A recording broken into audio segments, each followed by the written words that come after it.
রহমতুল্লাহ। মাননীয় স্পিকার, আপনাকে ধন্যবাদ। আমি ওলিউল্লাহ 109 বরগুনা 1।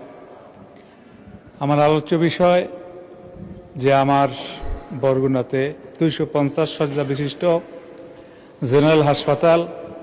এই হাসপাতালে আসলে ডাক্তারের যে কোঠা আছে সে জায়গায় পর্যাপ্ত ডাক্তার নেই, ক্লিনার নেই, এবং আমাদের তালতলি 50 শয্যা বিশিষ্ট একটা হাসপাতাল, পাশাপাশি আমতলিতেও একটা 50 শয্যা বিশিষ্ট হাসপাতাল।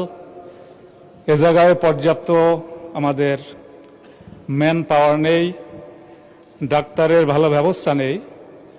সেক্ষেত্রে আমাদের এই বরগুনার 12 থেকে 13 লক্ষ জনগণ আসলে সুচিকিৎসা থেকে তারা বঞ্চিত হচ্ছে।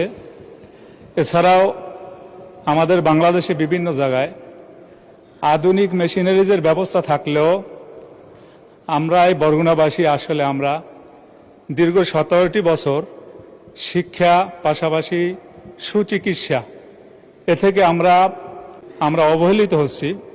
তো আমি আপনার মাধ্যমে আমাদের যারা কর্মকর্তারা আছেন তাদের দৃষ্টি আকর্ষণ করছি, যাতে করে বরগুনা জেনারেল হাসপাতাল সমূহের ভিতরে পর্যাপ্ত ডাক্তার আমাদের ব্যবস্থা করা হয়।